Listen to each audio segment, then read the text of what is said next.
No, wait. Please, why are you doing this? I won't say anything, I promise. Sheila pleaded as she tried to get away from Jason's firm grip. I know you won't. Gag her. Hi, my name is Aaron.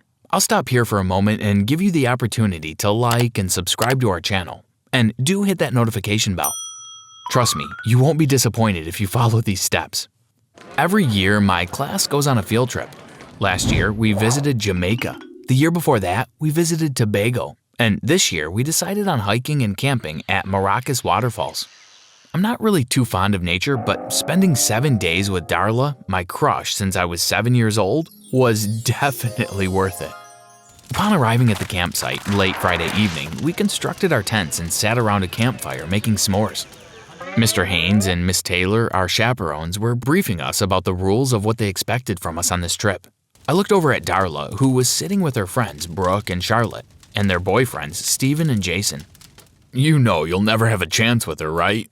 Blake, my best friend, said as he sat next to me on the log. I chuckled. I feel something different in this air. Could be luck. Or you could just be an airhead, Blake said and laughed. He continued, I bet that as usual, you'll leave here without even so much as her phone number. And I bet that not only will I get her phone number, but I will also get a kiss. You do remember how you chickened out in Jamaica and Tobago, right? Trust me, this time will be different. The next day after breakfast, Mr. Haynes thought it would be a good idea to go on a hike. He placed us in teams and, just my luck, I got matched with Darla. You are not to go anywhere without your teammate, Mr. Haynes said before taking the lead of the hike. That was fine by me. Hey, I said as I fell into line beside Darla. Hey, Darla smiled at me. We walked in silence for a few minutes and she said softly, You know, there's a rumor that this area is haunted, right? I only came here on a dare. She looked around the trees nervously as we continued to follow the group. What do you mean? Haunted by what? I asked with a confused look. Monte Hago. The lost cave of Monte Hago is said to have all the treasure he ever stole.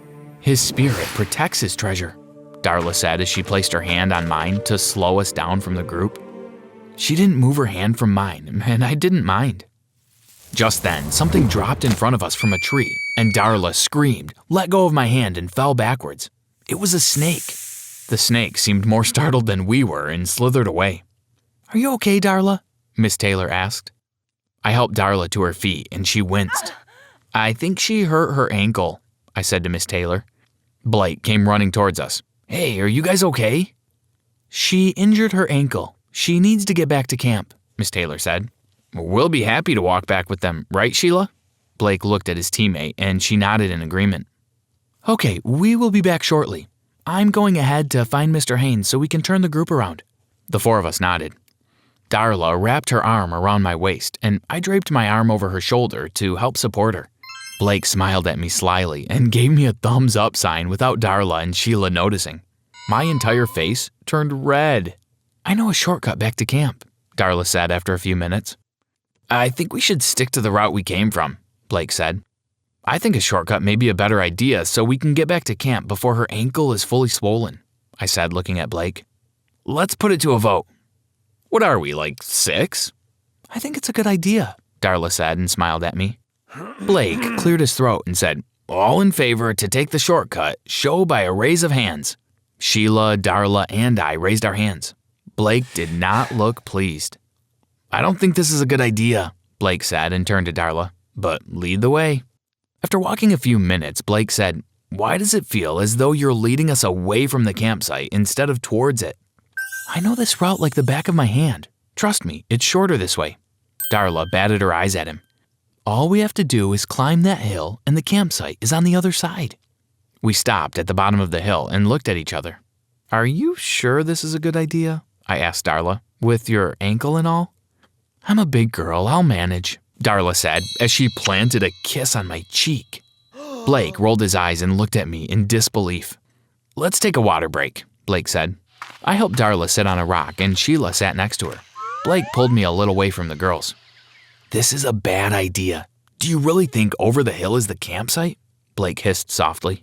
Before I could respond, Darla came over to me. I shook my head at Blake and walked towards Darla. Can you please put this water bottle in my backpack? Darla asked sweetly as she batted her eyes at me. Sure, no problem. I unzipped Darla's bag, and as I was putting the water bottle in, I noticed a small part of a map sticking out from the inner part of her bag. Distracted from talking to Sheila, Darla did not notice when I took the map and slid it in my pocket. Hey guys, nature calls, give me a few minutes, I said and looked at Blake uneasily. I walked away from the group, and when I thought I was far enough, I opened the map. A circled area caught my eyes immediately. It was the lost cave of Montehago. I suddenly felt nauseated as a sick feeling grew in my stomach. Blake was right. Darla was taking us in the wrong direction. A scream filled the atmosphere, and I shoved the map into my pocket and ran back to the others. But before I could reach them, something hit me over the head, and I fell unconscious. I woke up to someone throwing water on my face. It's time to wake up, sleepyhead, Jason said. I tried to focus on what was in front of me, but my head was pounding. When my vision cleared, I recognized Stephen, Brooke, and Charlotte were huddled a little away from us. What is your problem, Jason? I said as I struggled against the ropes. I looked around and saw Blake and Sheila tied up as well. You know that you guys will not get away with this, right? Blake shouted angrily. And why would you think that? Darla said as she stooped in front of Blake and trailed her finger down his face. Darla turned to me and said, You should have listened to your friend, Aaron. She laughed and walked towards her group of friends. Her ankle was okay. She was faking this whole time. Stephen came across. Okay, people, it's time to get up. We need to get to the cave before the others start looking for us. Blake, Sheila, and I were helped to our feet as we were pushed and pulled up the steep hillside. After walking for about 30 minutes, we finally came to the entrance of a cave. It was barely visible due to the vines that were hanging at its entrance. Darla and the others got their flashlights out and turned them on before pushing the vines apart and entering the cave. Why are we here? Sheila asked nervously as she looked around the cave. Well, Darla said, according to the story, we need one sacrifice to open the cave and one sacrifice to get out again. You really don't think that we would sacrifice each other now, would you? Darla said, pointing to her friends who laughed with her. You brought us up here because of some stupid story? Blake asked. It's not just any story, Darla snapped. Montehago was my great-great-great-grandfather. But why us? We never did anything to you, I shouted. So, you think that you're better than someone else? Why shouldn't it be you? Who do you think convinced the principal to allow us to go on this trip? I'll give you a hint. It wasn't Mr. Haynes or Ms Taylor, Darla chuckled. I think we found it, Stephen shouted. We reached the entrance to another part of the cave. Its stone doors had engraved images on it. I looked up and noticed there was a cage next to a ledge. Take her up on the ledge and throw her in the cage. And don't forget to take the chain and padlock. Darla barked orders at Jason and Brooke. Sheila screamed and struggled as they dragged her up the ledge and shoved her into the cage. Blake and I struggled against our ropes as we told Darla and her goons to stop. No, wait, please, why are you doing this? I wouldn't say anything, I promise, Sheila pleaded as she tried to get away from Jason's firm grip. I know you won't. Gag her. I can't stand all the whining, Darla demanded. Once Jason and Brooke finished with Sheila, they pushed the cage off the ledge. The cave rumbled as the door opened. The cage was used as a pulley to open the door. The door opened slowly, and Jason and Stephen dragged Blake and me into the cave. As soon as we entered, the doors slammed shut. I was oblivious to the jewels scattered around me as I was more worried about Sheila. Darla, are you going to leave her out there? I cried. Well, she did her part. Do you not see all of this? Darla asked as she raised her arms in the air and twirled. Okay guys, let's fill up our bags with as much as we can carry and get out of here. Hey, Blake whispered. Turn around and let me see if I can get your knots out. We need to get away from these creeps and get help. We need to get Sheila out of that cage. Back to back, Blake worked on my ropes while I watched Darla and the others fill their bags. Once my ropes became loose, I quickly untied Blake.